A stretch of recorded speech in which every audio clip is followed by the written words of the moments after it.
Sean Spicer, the president's press secretary, has backed claims that GCHQ was involved in tapping phones for Barack Obama.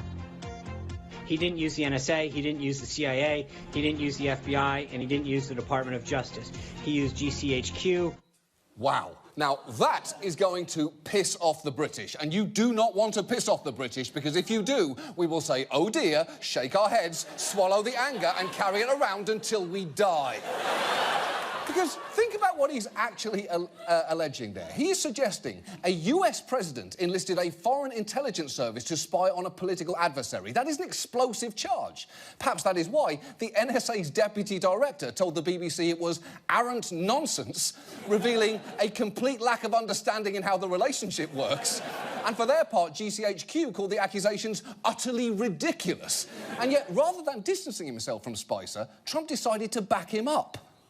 All we did was quote a certain very talented legal mind who was the one responsible for saying that on television. That was a statement made by a very talented lawyer on Fox. And so you shouldn't be talking to me, you should be talking to Fox. No, we should be talking to you about it because you're the fucking president and you're repeating it. He only said it because he heard it on television is barely an acceptable excuse for why your parrot said a racial slur. No, we've been watching The Wire. We've been watching The Wire. Oh, and so you know, that very talented legal mind that Trump's talking about is this guy, Fox News contributor Judge Andrew Napolitano, a man whose persona is so overwhelmingly non-authoritative, I just assumed he was a judge in the Judge Reinhold sense of the word.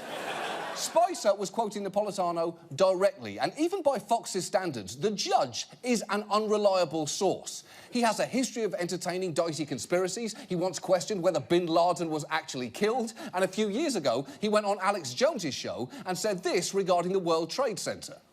It's hard for me to believe that it came down by itself. I think 20 years from now, people will look at 9/11 the way we look at the assassination of JFK today. It couldn't possibly have been done the way the government told us. What a very talented legal mind. And it is frankly telling that even Fox News anchor Brett Baer didn't stand behind the story. We love the judge. We love him here at Fox. But the Fox News division was never able to back up those claims. That is like how you talk about a racist grandparent. We love Nana, we love her very much, but we cannot stand behind the things she says, nor would the rest of us use those specific words. Also, she has been watching The Wire. She's been watching The Wire. If Stringer Bell can say it, why can't she? That's her point. And you know, if Fox News admits a story is bullshit, then it is bullshit.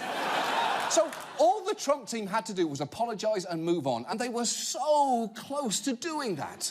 A senior administration official said earlier today Spicer and National Security Advisor H.R. McMaster offered what amounted to an apology to the British government.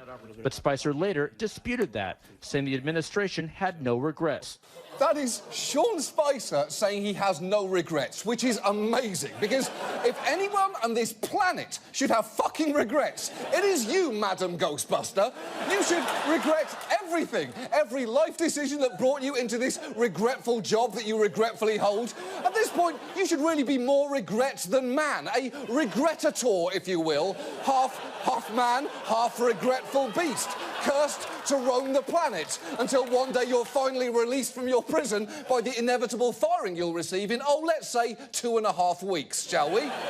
And look, there is no evidence for Trump's claims. There is no discernible motivation for the British government to be part of this. Just the word of a mid-transition werewolf with questionable views on 9/11.